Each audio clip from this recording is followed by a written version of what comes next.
마더스데이. 네, 이 힘차게 인사를 나눠주시기 바랍니다. 해피 마더스데이. 해피 마더스데이. 네, 감사합니다. 우리 교회가 자녀와 어머니들 비율로 따지면 세계에서 가장 어머니 비율이 높은 교회가 아닐까 그 생각을 해봅니다. 어머니 되신 분들께 하나님의 위로하심과 축복이 함께 하시기를 축원합니다. 또 여러분 어머니 되신 분들이 늘 기도해 오시는 자녀의 비율이 제일 높은 교회가 곧 될 수 있기를 주님의 이름으로 간절히 소원합니다. 곧 이루어질 줄로 믿습니다. 어머니 불러만 봐도 참 많은 생각과 추억이 떠올려지게 되는 아름다운 위대한 이름입니다.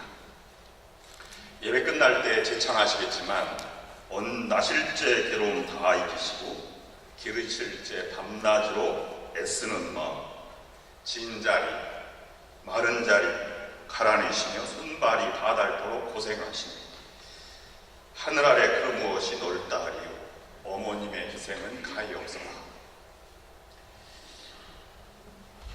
아마 전쟁터에서 나가서 장렬하게 싸우다 전사하는 전사의 마지막 외침은 어머니라고 합니다. 모진 죄를 짓고 형장이 이슬로 사라지는 그의 마지막 말도 어머니가 가장 많다고 합니다. 그래서 어머니야말로 가장 위대하고 아름답고 가장 숭고한 이름이라고 생각을 합니다. 그 위대한 어머니로 일평생 살아오신 여러분을 주님의 이름으로 축복합니다. 또한 지극한 희생으로 어머니의 사랑을 듬뿍 받아 살아오신 여러분을 축복합니다. 또 그 사랑으로 여러분이 지금 여기까지 오게 되었습니다. 그러나 우리 중에는 어머니의 사랑을 받지 못하신 분들도 계실 것입니다. 그들에게 하나님의 더 큰 사랑과 위로하심이 있기를 바랍니다. 미국인들에게 AP 폭스TV가 900명을 상대로 조사를 했는데요. 어머님이 잘 키워주셨느냐?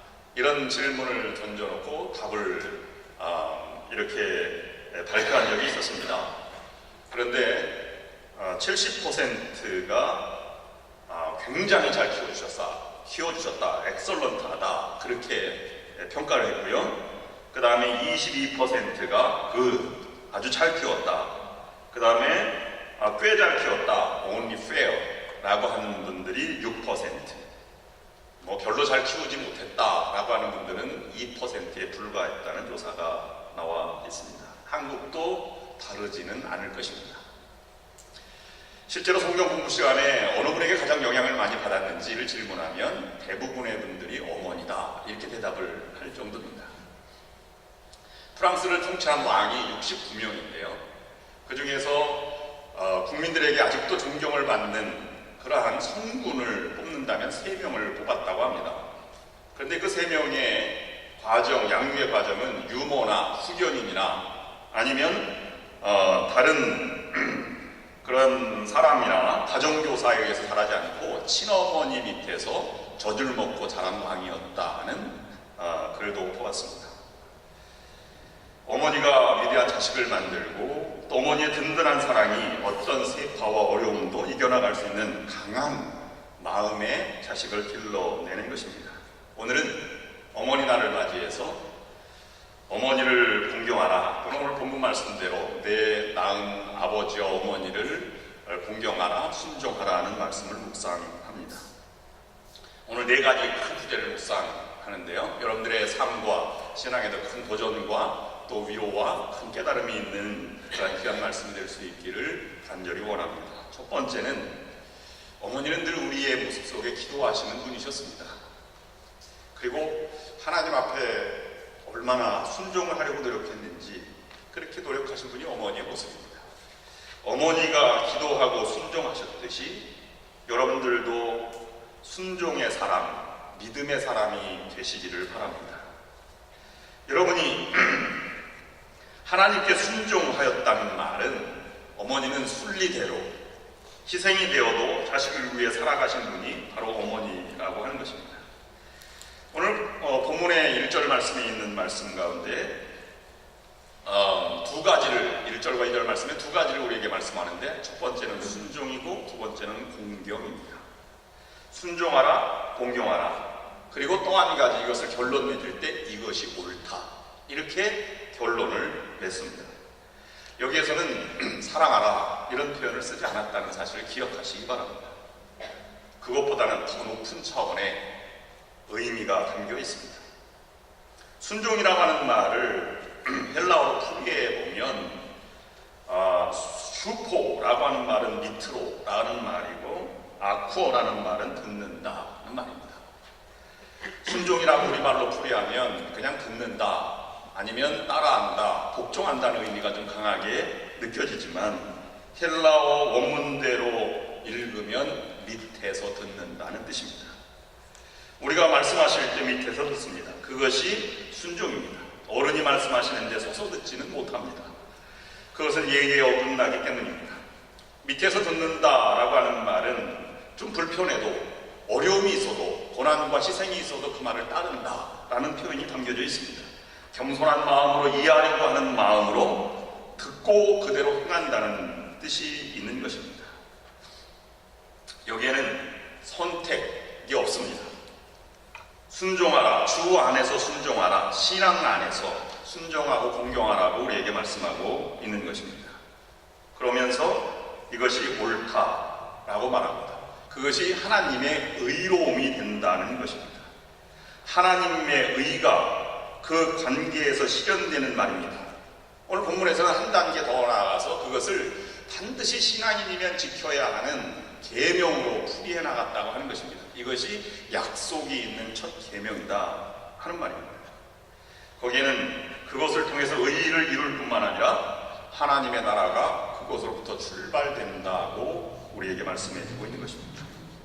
어머니는 낮은 자리에서 희생이 될 것을 듣기 위해서 최선을 다했습니다.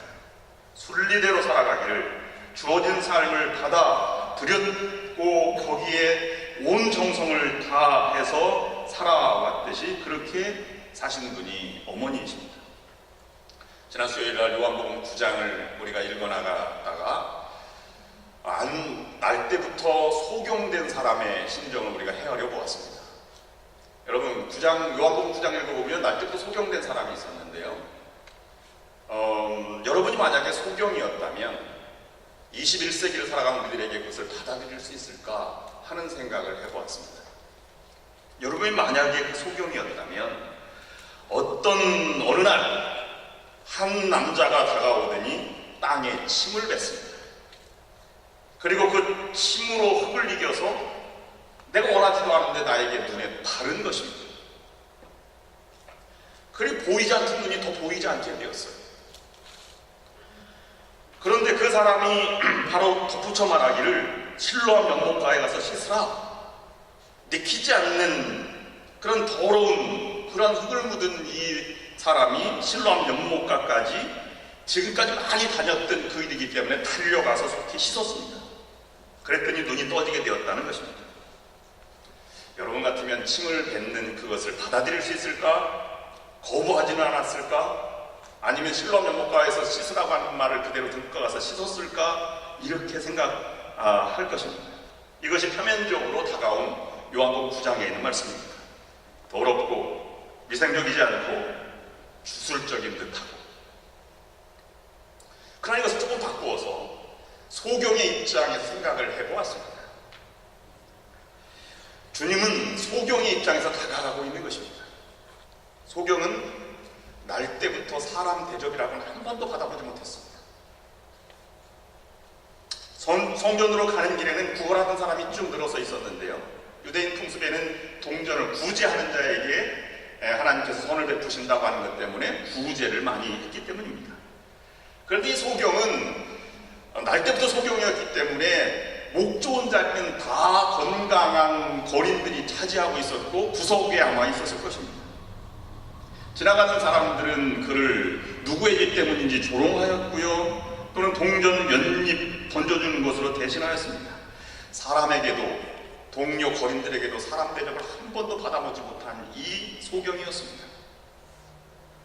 그러니 눈에 보이지 않던 그에게 사람이 그리웠고, 그리고 촉각이 더 발달하고 사람의 심장 소리를 듣고 목소리를 듣고도 알아차릴 수 있게 되었습니다.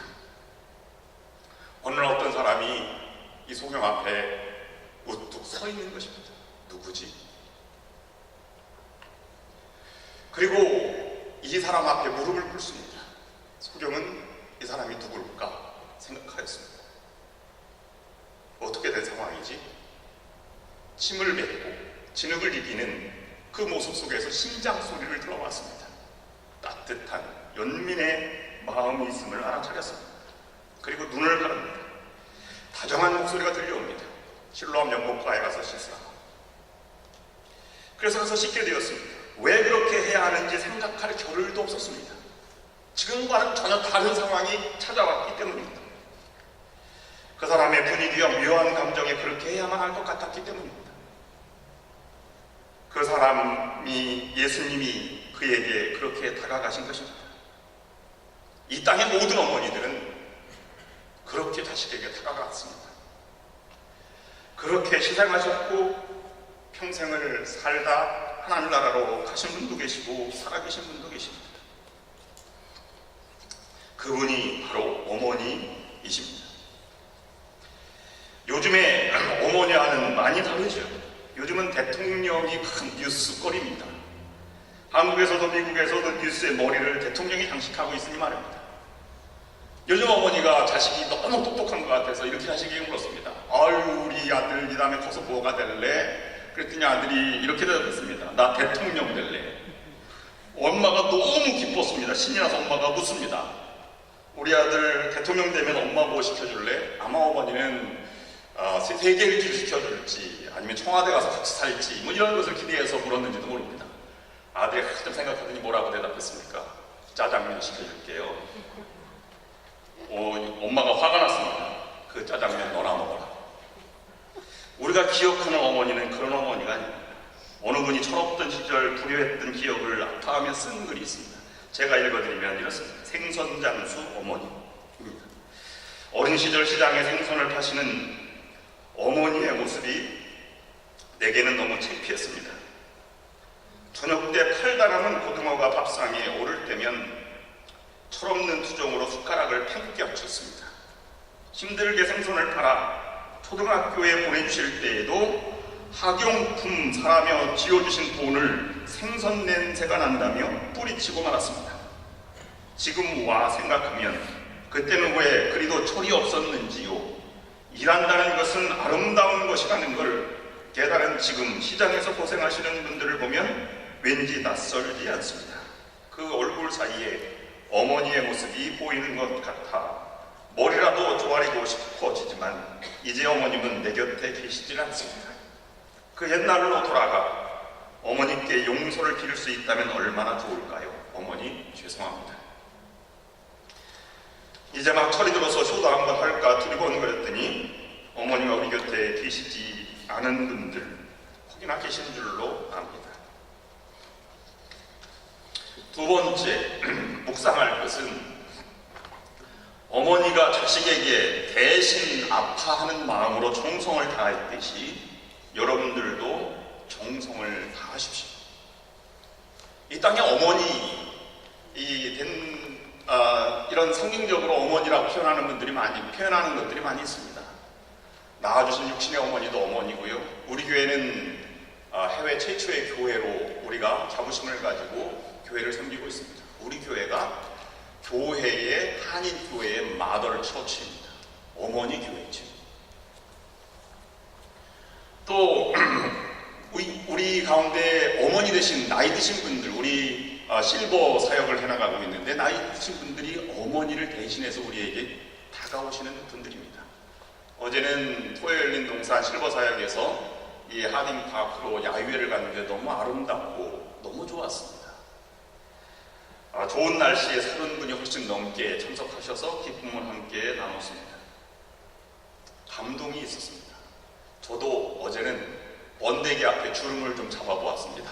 제가 무슨 김치를 할 줄 안다고 무슨 겉절이를 해갔거든요. 근데 맛있다고 다 드시니 기분이 굉장히 좋더라고요. 그런 섬김의 모습이 우리에게 남아있는 그 어머니들입니다. 우리가 효도가 무엇입니까? 한자어는 효도에 대해서 여러 가지 재미있는 설명을 하고 있습니다. 어버이 친 또는 친할 친, 가까울 친, 그래서 효도할 효자로 설명을 합니다. 옛날 시골에는 닷새 만에 장이 수곤했지요.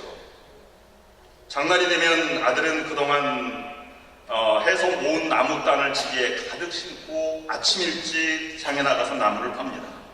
저녁이 되면 어머니는 아들이 이제 나올까 저제 나올까 밥상을 차려놓고 기다립니다. 해가 서산에 뉘엿뉘엿 지는데도 아들이 돌아올 기미가 보이지 않습니다. 어머니는 걱정이 되어서 가만히 집에 머물러 계실 수가 없었습니다. 그래서 동구 밖 동네 오기까지 나아가서 아들이 오기만을 기다립니다. 드디어 한 사람 두 사람씩 집으로 산 모퉁이를 돌아서 마을로 돌아오는 모습이 보이지만 어머니는 아들이 보이지 않습니다. 좀 더 멀리 보기 위해서 그 동구 밖에 있는 정자나무 위로 올라가서 아들을 찾아봅니다. 그래서 어버이를 어버이친, 모친, 부친할 때 이렇게 쓴 것입니다. 어버이 친자를 보면 서 있는 설립자 밑에 나무목이 있고 볼견자입니다. 나무 위에 올라가서 아들을 보는 어머니의 모습을 한자로 풀이한 것이죠. 한편 아들은 준비해간 나무를 시장에서 모두 팔고 그 돈을 가지고 어머니가 좋아하는 반찬도 사고 어머니에게 드릴 비녀도 사고 돌아오고 있는 중입니다. 그런데 마을 어귀에서 나무에 올라간 어머니를 보고 아들이 이렇게 말합니다. 어머니, 왜 여기까지 나오셨어요? 다리도 불편하실 텐데 집안에 가만히 계시지 않고요. 어머니, 제 지게가 비어있으니 제 지게에 올라가시죠. 제가 지게에 업어 집에까지 모시겠습니다. 이렇게 하는 것이 효자. 효자를 보시면 늙을 노자 아래 아들 자자, 어머니를 등에 업고 가는 모습을 효라 이렇게 표현한 것이지. 옛말에 효도는 흉내만 내어도 좋다, 효도는 흉내만 내어도 복이 된다, 이렇게 말하였습니다. 이것이 효입니다. 세 번째 묵상할 주제는 정성보다 그리스도인들의 효의 개념은 한 단계 더 깊어지고 더 차원 높은 효를 말하고 있는 것입니다. 마땅히 해야 할 일이다 라고 하는 것이 윤리의 개념이라면 기독교의 효는 계명의 개념으로 우리에게 말씀하고 있다는 것입니다. 십계명처럼 하나님을 유일하신 하나님을 모시듯이 부모를 그렇게 지켜야 한다고 하고 있는 것입니다. 계명에는 약속이 있습니다. 그것을 지키면 어떤 복이 있다라고 하는 소리에게 전해주고 있는 것입니다. 또는 공경이라고 하는 말도 마찬가지입니다. 높은 가치를 매기라고 하는 얘기입니다. 그래서 이 공경이라고 하는 단어가 쓰여질 때에는 우리 5장 699 가운데에는 간장을 일컫기도 한다고 합니다. 공경이라고 하는 말을 간기능과 함께 쓰고 있는 것입니다. 전능하신 하나님 앞에 존귀와 영광을 돌리라고 말씀하실 때도 이 존귀와 공경이 같은 의미입니다. 십계명을 보면 모든 것이 하지 말라고 하는 것인데 하라라고 하는 계명은 내 부모를 공경하라 하는 말입니다. 이것은 아무리 잘 감당하더라도 끝이 없고 모자람이 없는 그러한 계명이다 이렇게 표현한 것입니다. 수많은 자식들 가운데 이 땅에서 나는 효도에 자신이 있습니다, 나는 효도를 다 했습니다 말할 자식이 누가 있겠습니까? 효도를 완성했다 얘기할 수 있는 사람이 누가 있겠습니까? 아무래도 효도만큼은 끝이 없고 도무지 해도 한이 없는 것입니다. 그러므로 우리는 그 효도의 차원을 마땅히 해야 하는 윤리적 차원에서 계명의 차원으로 승화하는 것이 중요한 것입니다. 그러면 마지막 네 번째로 그렇게 성도의 효도하는 마음을 주님을 닮은 어머니처럼 그 마음이 어떤 마음이어야 할까를 세 가지로 묵상하였습니다. 첫 번째로는 어머니처럼 생명에 대한 경외감을 갖는 것입니다. 하나님께서 내게 사람을 보내주시고 자녀를 낳게 해주시고 그리고 생명을 주셨다 하는 것을 어머니, 부모를 통해서 그것을 실현해 나가는 것입니다. 진 자리, 마른 자리 가랑이었듯이 이제 육신의 부모는 나이가 들면 우리 시대, 젊은 시대에는 어머니들이 많이 배우지 못하셨습니다. 때로는 무식하기도 하고 때로는 어리석게 보이기도 한 것이지만 지혜로 일평생 믿음으로 살아오신 부모님입니다. 좀 몸이 아프셔서 자녀들이 그 이부자리를 더럽히듯이 대소변을 받아낼 때도 있을지도 모르겠습니다. 그럴 때에도 싫다 하지 않고 생명에 대한 경외감을 잃지 않는 것이 진정한 승화된 모습이라고 하는 것입니다. 하나님, 나를 그렇게 키워주셨듯이 내게도 하나님 부족한 내게 효를 갚을 수 있는 기회를 주셔서 감사합니다. 나를 효자 삼으시기 위해서 이런 기회를 주셨으니 마땅히 내가 계명으로 하겠습니다. 그래서 솔로몬 열왕기상 2장 19절 말씀에 보면 솔로몬 임금도 아침에 일어나 어머니께 절하고 자신의 옥좌 우편에 앉혔다라고 기록하고 있습니다. 두 번째, 이 진정한 것은 소는 살아계실 때 효도해야 한다고 하는 것입니다. 10가지 계명을 쭉 보면 신명기 5장에 출애굽기 20장에 나와 있는 10계명 중에는 모두가 다 시점과 끝이 불분명합니다. 살인하지 말라, 하나님을 경외하라, 우상을 섬기지 말라. 그런데 시기가 딱 정해져 있는 것은 부모를 공경하라, 이런 표현만 5번째 계명만 나와 있습니다. 어느 날 문득 내 곁을 떠나버리고 마는 것이 바로 효입니다. 내 부모를 공경하라, 사라지기 전에 이것을 감당해 나가라고 하는 것입니다. 송강 정철 선생의 시주에 보면 이런 시도가 있습니다. 어버이 살아계실제 섬기기를 다하여라. 한 번 하신 뒤에 애달프다 어이하리. 생전에 고쳐 못할 일은 이뿐인가 하노라. 박인노의 조흥이라고 하는 시에 보면 이런 표현이 있습니다. 반중 조흥감이 고와도 보이나니 품음즉하다마는 부모가 갈 길이 없으니 이를 서러워하노라. 내 아버지 내 어머니 홍시 좋아했는데 잘 익은 홍시 손바닥에 들고 달려가 어머니 이것 드세요, 아버지 드세요 드리고 싶었지만 이제는 반길 리가 없으니 그를 서러워하노라 하는 말입니다. 더욱 우리가 지켜야 할 내 부모를 공경하라 하는 말을 제사 드리는 것으로 대신하는 이런 정신에서 더 벗어나야 한다고 하는 것입니다. 마지막 세 번째로는 부모님이 만약에 구원받지 못하였다면 가장 큰 부모에게 효도는 생명을 부모에게 드리는 것입니다. 구원받도록 해야 한다는 것입니다.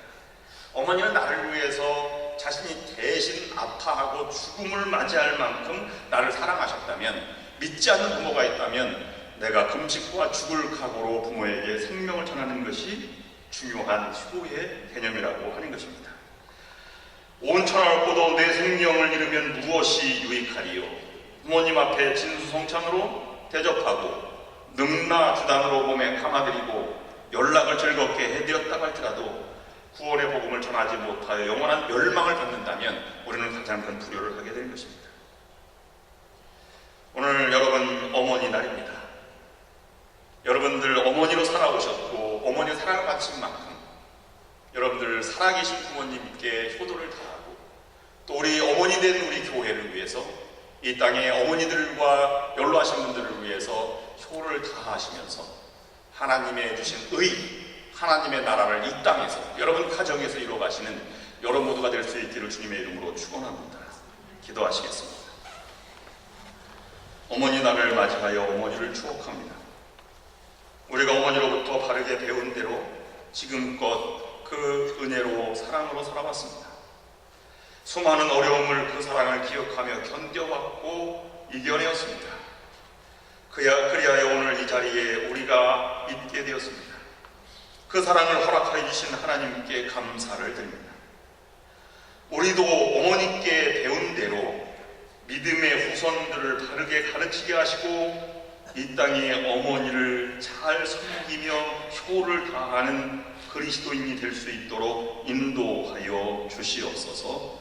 예수 그리스도의 이름으로 간절히 기도드립니다.